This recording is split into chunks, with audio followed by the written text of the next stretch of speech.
K4 Telugu news కి స్వాగతం. నేను సంధ్య. ముందుగా ముఖ్యాంశాలు. కేంద్ర కేబినెట్ భేటీ, పలు కీలక నిర్ణయాలు. కేంద్ర మంత్రి సిఆర్ పాటిల్తో తెలుగు రాష్ట్రాల ముఖ్యమంత్రుల భేటీ.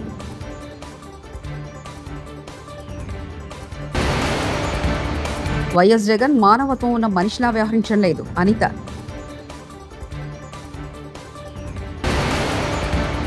బనకచర్లపై వైఎస్ జగన్ కీలక వ్యాఖ్య. ప్రధాని మోదీ అధ్యక్షతన కేంద్ర కేబినెట్ బుధవారం న్యూఢిల్లీలో సమావేశమైంది.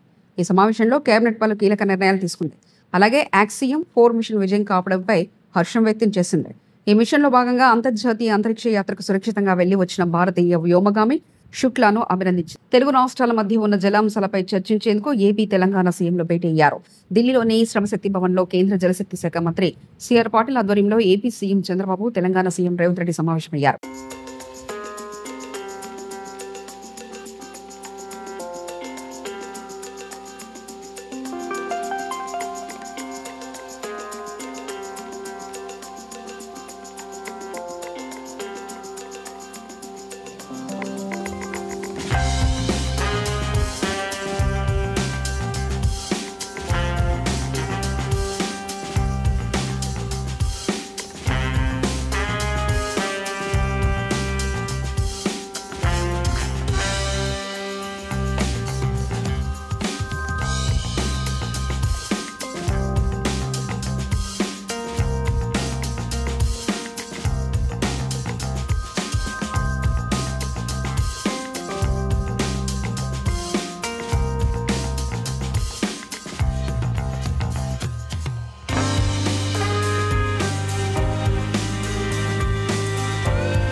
వైకాపా అధినేత జగన్ మానవత్వం ఉన్న మనిషిలా వ్యవహరించలేదని హోంమంత్రి అనిత విమర్శించారు. జగన్ దగ్గరే ప్రసన్న కుమార్ రెడ్డి నేర్చుకున్నారు. ఆయన తీరును ఒక జగన్ తప్ప ఎవరు సమర్థించడం లేదు. రక్తం పంచుకొని పుట్టిన సొంత చెల్లి గురించి తప్పుడు ప్రచారం చేసిన నీచ చరిత్ర జగన్ది అని అనిత అన్నారు. 64 సీట్లు ఇచ్చి 90% పైన ఈరోజు స్టేక్ ఇచ్చి మాకు ఈరోజు కూర్చోబెట్టిన పరిస్థితి. నువ్వు రీకాల్ చంద్రబాబు నాయుడు గారిని చేస్తాను అంటే అది రీకాల్ చంద్రబాబు నాయుడు గారిని చేయటం కాదు, రీకాల్ ప్రజలను చేస్తున్నాడా? ఈరోజు ప్రజల తీర్పుని చేస్తున్నారు రీకాల్. ఈరోజు దయచేసి అది అర్థం చేసుకోవాలి. ఈ రోజు జగన్మోహన్ రెడ్డి రీకాల్ చేయడం అవి కాదండి. ఈ రోజు మీరు ఒక విషయం అర్థం చేసుకుంటే, ఒక మనిషిగా కూడా ప్రవర్తించటం లేదు, ఒక మానవత్వం ఉన్న మనిషిగా కూడా ప్రవర్తించడం లేదు అన్నదైతే ఈ రోజు మా ఉద్దేశం.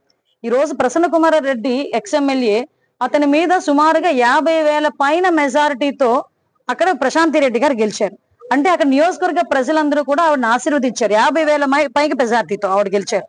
అదేవిధంగా చాలా మంది వైఎస్ఆర్సీపీ నాయకులు అక్కడ ఇతని బాధ భరించలేక టీడీపీలోకి వచ్చిన సందర్భాన్ని కూడా గుర్తు చేయాలి. దీనంతటినీ ఓర్వలేక సొంత చెల్లి అవుతుందట. తెలుసా మీకు? మొన్నటి వరకు నాకు ఆవిడ చెల్లి అవుతుందన్న సంగతి తెలియదు. ప్రసన్న కుమార్ రెడ్డికి స్వయాన చెల్లి వరుస అవుతుందట. అంటే చెల్లి వరుస అయ్యే ఆ మహిళ మీద, దట్టు ఒక ఎమ్మెల్యే మీద నోటికొచ్చినట్టు వరస్ట్గా మాట్లాడి అతని మాటల్ని న్యాయస్థానాలు సైతం తప్పుబట్టే పరిస్థితుల్లో ఉంటుంటే, కనీసం ఈ రోజుకి నువ్వు చేసింది తప్పు అని జగన్మోహన్ రెడ్డి నోట్లోంచి గాని, ప్రసన్న కుమార్ నోట్లోంచి గాని ఒక పశ్చాత్తాపడి ఒక మాట రాలేదంటే ముందు దాని సంగతి చూసుకోమనండి. నేనేమంటానంటే, ముందు ఎంట గెలిచి రచ్చగెలాలి అంటారు. నువ్వు ఇంట్లో నీ తల్లికి చెల్లికి కూడా ఇలాంటి ట్రీట్మెంట్ ఇచ్చి రోడ్డు మీద పడేసావు. తల్లికి ఇచ్చే గౌరవం ఇవ్వలేదు, చెల్లికి ఇచ్చే గౌరవం ఇవ్వలేదు. అంటే ఇప్పుడు ఎక్కడో ప్రసన్న కుమార్ రెడ్డి ఎక్కడో నేర్చుకోలేదండి. ప్రసన్న కుమార్ రెడ్డి ఓవరాల్ గా నేర్చుకున్నదంతా జగన్మోహన్ రెడ్డి దగ్గరే.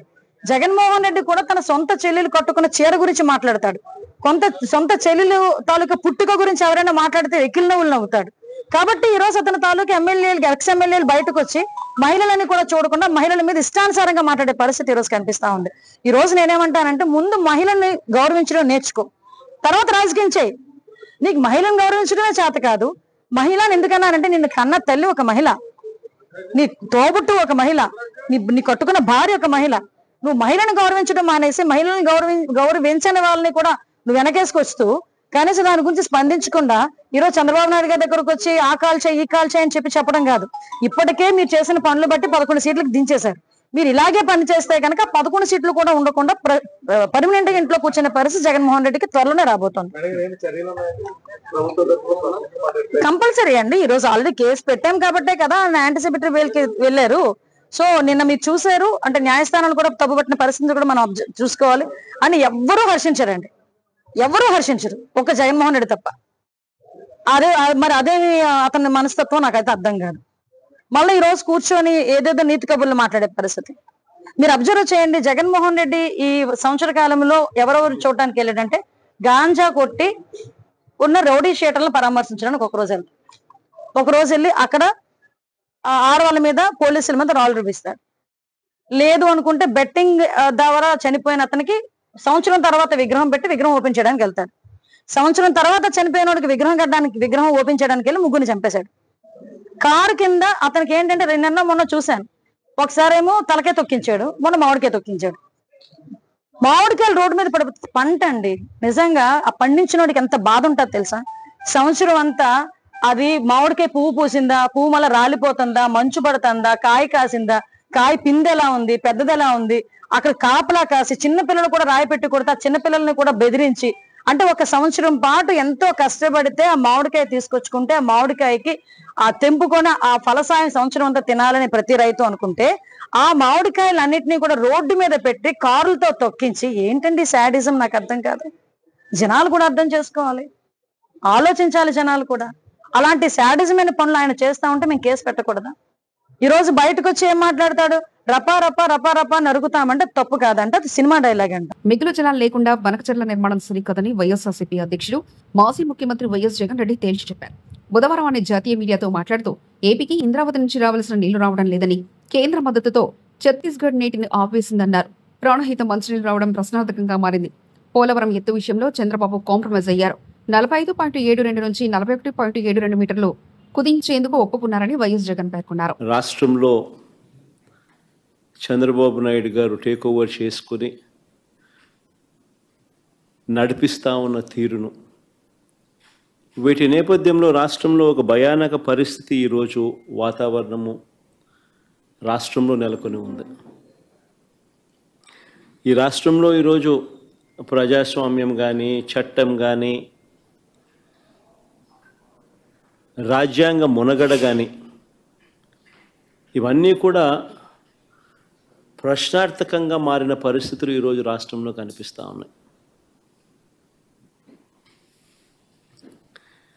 రాష్ట్రంలో ఈరోజు ఉన్నది ఒకే ఒక ప్రతిపక్ష పార్టీ. మిగిలినటువన్నీ కూడా చంద్రబాబు నాయుడు గారితో పాటు అధికారం పంచుకొని ఉన్న పార్టీలే. టీడీపీ అయినా, బీజేపీ అయినా, జనసేన అయినా అన్నీ కూడా అధికారంలో భాగస్థులై అధికారంలో ఉన్న పార్టీలు. రాష్ట్రంలో మిగిలి ఉన్నది ఒకే ఒక్క ప్రతిపక్ష పార్టీ వైఎస్ఆర్ కాంగ్రెస్ పార్టీ. ఈరోజు ప్రజలకు ఏ కష్టం వచ్చినా కూడా పలుకుతా ఉన్న పార్టీ కూడా ఒక వైఎస్ఆర్ కాంగ్రెస్ పార్టీ.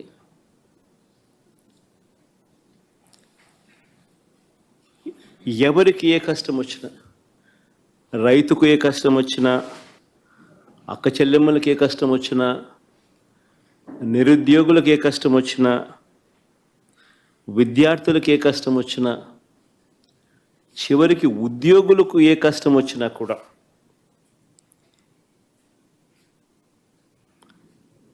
ఇదే కాక అధికారం కోసం చంద్రబాబు నాయుడు చేసిన మోసాలు, ఆయన సూపర్ 6, ఆయన సూపర్ 7 సహా 143 హామీలు తానిచ్చి అడ్డగోలుగా ప్రజలను మోసం చేసి అడ్డగోలుగా తాను పరిపాలన చేస్తూ ఉన్న ఈ సంవత్సర కాలంలో తన మోసాలను ఎండకడుతూ తనను ప్రశ్నిస్తూ ఉన్న పార్టీ కూడా ఒకే ఒక్క వైఎస్ఆర్ కాంగ్రెస్ పార్టీ మాత్రమే. చంద్రబాబుతో చర్చలకు పోతానని రేవంత్ రెడ్డి మాట్లాడుతున్నాడు.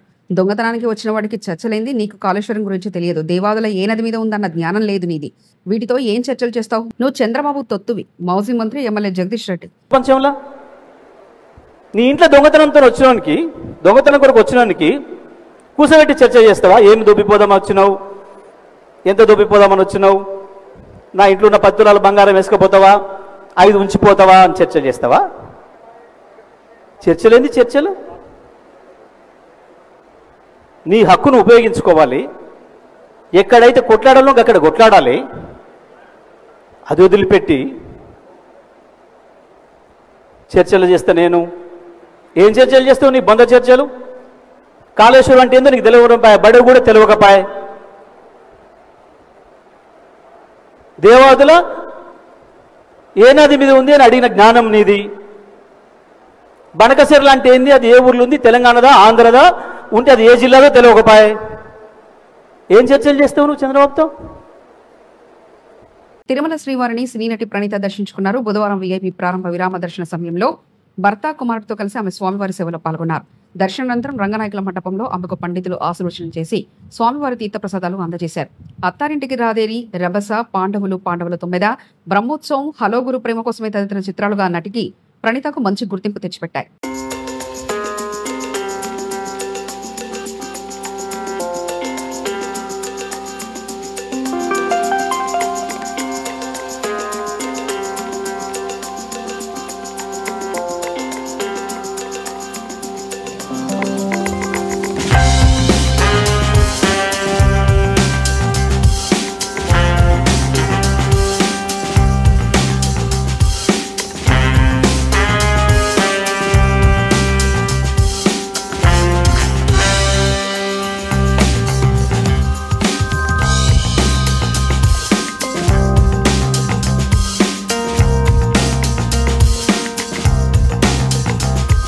విద్యార్థులకు నాణ్యమైన విద్యను అందించాలి ప్రావీణ్య జిల్లా కలెక్టర్.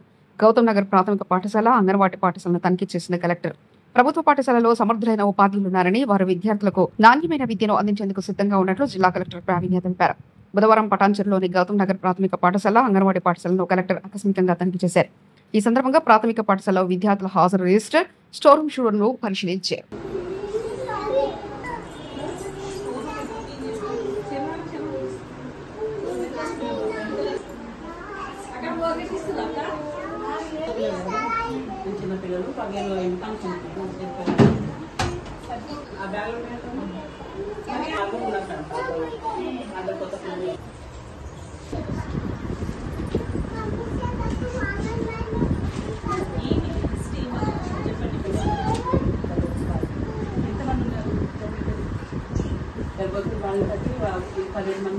ఎంతమంది రోజు వస్తున్నారు?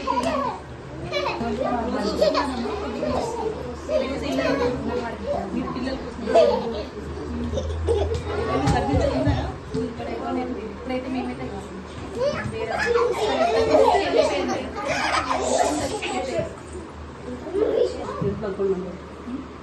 ఏ టైంకి వచ్చినారు?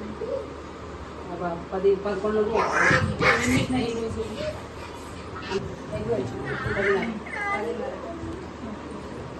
పిల్లలు తింటున్నారు? ఏం తింటున్నారు?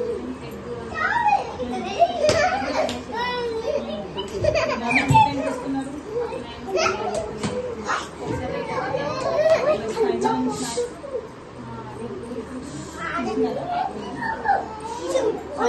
ఆగస్ట్ జూలై ఎప్పుడు?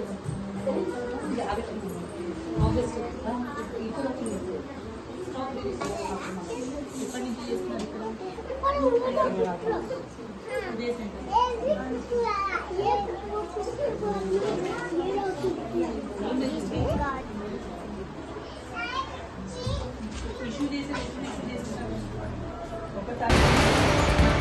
కేంద్ర కేబినెట్ భేటీ, పలు కీలక నిర్ణయాలు. కేంద్ర మంత్రి సిఆర్ పాటిల్తో తెలుగు రాష్ట్రాల ముఖ్యమంత్రుల భేటీ.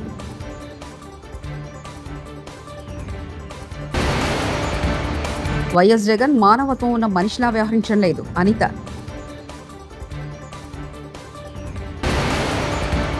బనకచర్లపై వైఎస్ జగన్ కీలక వ్యాఖ్య. TS4 తెలుగు న్యూస్ ఇంతటితో సమాప్తం. చూస్తూనే ఉండండి TS4 తెలుగు ఛానల్.